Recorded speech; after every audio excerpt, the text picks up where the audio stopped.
All right, so hello everyone. This is Karen Rohlf, and I am here with Heidi Lowthorp, who we'll introduce in a moment.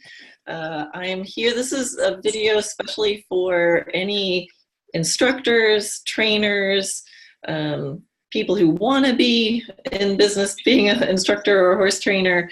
And it's about my event I have coming up in February called For the Love of the Horse, Transform Your Business, to help professionals in the horse business have a life that is fulfilling, sustainable, and profitable, and that they can love it. And so I put a lot of information out about it. There's a link somewhere above or below this video that you can get all the information. But I thought, instead of me just telling you how fabulous this event is, that you should hear from someone who has been to this event, someone just like you, because they can tell you how the event was for them. So Heidi, thank you so much for being here. This is Heidi Lowthorp again from Texas, and it's somebody I've known for a long time. I've taught her in her amazing horse cue and clinics over the years, and I know she's just one of those amazing horse professionals that I know needs to succeed because you give such good value to your students. So can you tell everybody a little bit about you? So I've got one of my hats on from work today. Today I was a unicorn hunter. And up here with my other hats. But my business is Lowthorp Equine Consulting. And I found a few years ago, all the horses I was getting in training were the ones that were falling through the cracks for silly reasons. I used to kid with my clients that I was getting the free horse of the month club. You know, the new horse would come in because nobody wanted him anymore. And I found that just needed to stop. So I contacted a lot of the trainers in the area, a lot of the barn managers that I knew, and told them that I was going to be doing this to help consult and help those owners keep those horses and try to figure out what's going on, whether it was relationship based or they needed hoof care, nutrition. Sometimes it was the facility management and maybe different turnout or maybe some turnouts.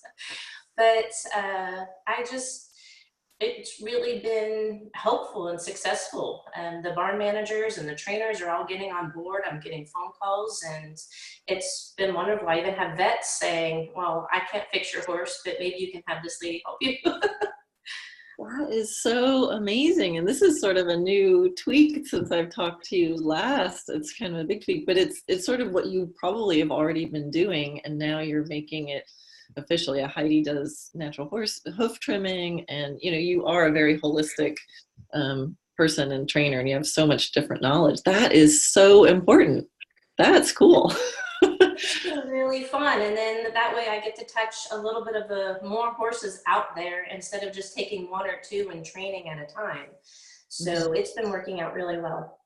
That's fantastic. Cool. So what made you come to your first Transform Your Business event, and how was it for you? Oh, it was fabulous. And this will be my third, by the way. So if that's a testimony in itself that, you keep coming, and you get something different each time. But my first one was after I had done the mastermind, and I really still didn't think I could get any time off. So I'm in Houston, and I thought, I've got to buy an airplane ticket. I've got to get to the event. I've got to take the time off, which was huge because my business was too overwhelming. I mean, my honeymoon was 4 days, and you were asking for 3. So I wasn't sure if I was going to be able to do that or not. But I booked it, and I went and absolutely loved it. The perspective that I got was amazing. And the camaraderie, all the people there were fabulous. So cool. Yay. What do you think, in the day and a half of that seminar with everybody in the room there, like what was the topic that really helped you the most, do you think? Well, everything, but if I had to pick something, there were actually 2 things. There was one specific line that you said is your business sustainable? And that really hit home for me because it wasn't. I was so busy, I was burning myself out, and I couldn't see myself doing this, not even for a moment, let alone 5, 10 years from now. So that changed. And then it all boiled down to time management. Mhm. So, what is it that you really want to do, and how are you going to work it out in your day to be able to just do that and go home and have a life? So, I really found that those were two key components of the actual seminar that helped. That's cool. Yeah. And Heidi's, the kind of professional where you did have a lot of clients. You were giving, giving, giving, and serving, serving, serving in so many ways. And I think a lot of times, especially when you're growing your business, you think, oh, if I just had enough students, it would all work. But the thing is that you can fill your schedule with students, and it still might not be sustainable because there's this thing called life, but we have to put the oxygen mask on ourselves. So there's a lot of people who contact me are, I just need more students. If I just had more students, and there's so many other layers, you've got to be ready to deal with those students and manage your time and leverage your time. So cool. What would you say was good about taking that effort to go to the event instead of if I had said, "Oh, no problem, Heidi. Here's an ebook with all the information in it." Like how how is that different being there live? I actually had the ebooks, and I actually have a best friend that is a business manager for Texas A&M University, a professor there. She would talk to me about all these same things, but being in the room and having the perspective where I had to put myself away from my business. You had given an analogy of, being in the weeds. It's like you're here and all day long, you're just doing this, trying to get out of the weeds. And you can't change anything when you're just trying to get through the forest. Mm-hmm. So physically putting myself in a different environment, in a different place to have some perspective on my business was huge.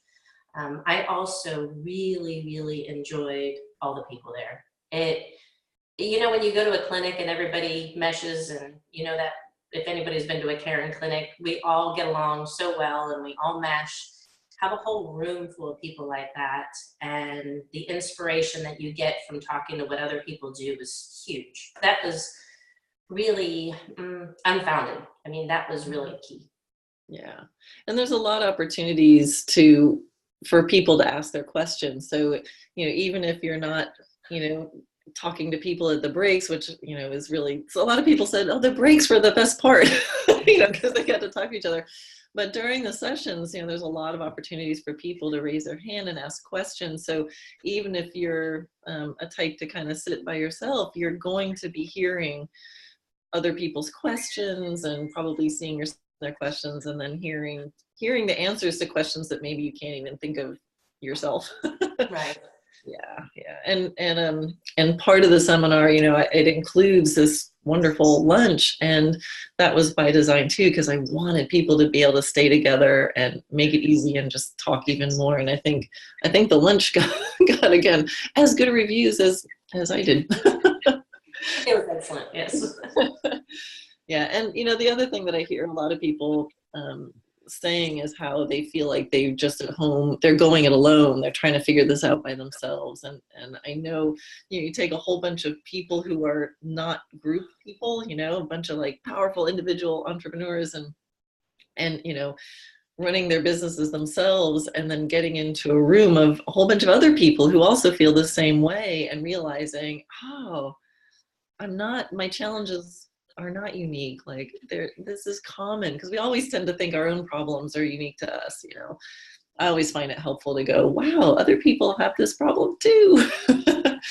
Well, it was just so nice to be in a room full of people, of like-minded people too. It just was, you go to a horse show and you might network with one or two people or get along with, or maybe have lunch with a few friends to try to get things together. But to have a whole room full of people was, that was really amazing and super inspirational. Cool. Yeah, and you mentioned, you did do a longer program, mastermind and mentorship with me. But maybe just to give, and the information that I teach in the seminar is actually the same information in the program. We just give more support. So can you give people an idea of what your business and life was like before hearing the stuff that I teach versus what it is now in a nutshell? Well, when your first video came across, you talked about this, is that I was actually at Starbucks getting an application because I was so exhausted. My business was just overwhelming. I wanted something simple, as if Starbucks was simple, but it was a lot less than what I was doing before. And I wanted to be able to take my hat off when I came home and not have anything else to worry about. And I couldn't do it. I was working 7 days a week, 10 and 12-hour days, and then emails and phone calls, and it was ridiculous. So I really had to change something. So the mastermind made me put concrete pieces in place so that I could have a future in the horse business. If not, I'd be serving coffee right now. Yeah, and when I heard that, I called you up and was like, Heidi, no. You are too valuable. So what's life like now? It's wonderful. We're getting a picture of the beach from you at one point, where you were on an actual vacation. So, I think I've been on more vacations in the past 2 years than I have in 20. So, I almost get teary-eyed thinking about it because I just was so overwhelmed. I didn't think I could get away at all. But I basically work 3, maybe 4 days a week, and I'm a mom, and I can be a mom, and my daughter's riding too, so now I'm her coach. Oh boy. But yeah, I'm working I have a really good life-work balance now, and I feel like I can go and do other things, and I'm exploring all different options, and having that little bit of breathing time leaves so much more time for creativity, which I really missed. I was a creative person before, and I lost that. And I think the hats behind you are, now you have all these different hats you wear, but you know when to put one on and when to take it off and still have a life. I think that's such a beautiful illustration. All right, so Heidi, we've been talking for about 15 minutes. If somebody is still listening to this video, they're probably thinking, oh, I wonder if I should go. What would you say to them about coming to the day and a half seminar I'm doing in Orlando? Just no question, just do it. Really and truly, even if you don't think that you can find a way to do it, click and make the commitment first. And once you've made that commitment, everything else seems to fall into place. I didn't believe that. I really didn't believe that. But it happens and it works. And now I do it more and more. I make a commitment to do something, and somehow everything else falls into line so that it can happen. And you will always get something out of this. But there's no way that you can't. So whether it's friendships, camaraderie, something from you, you're going to come home inspired, ready to work more, ready to work on your business, and just have a better life focus. It's really important. Do it now. Awesome. Listen to Heidi, and Heidi will be there, and I'll be there. So there's going to be a bunch of people in the room who have come back to this event or been to this event before and are coming back. So, if you want some up-leveled, inspiration and ideas from people, there's going to be such a cool mix in the room. So anyway, thank you so much, Heidi. You're welcome. I appreciate you taking this time. And if I don't talk to you before, I will see you in February. And hopefully whoever's watching will see you there too. Okay, bye. Bye, thank you so much. You're welcome.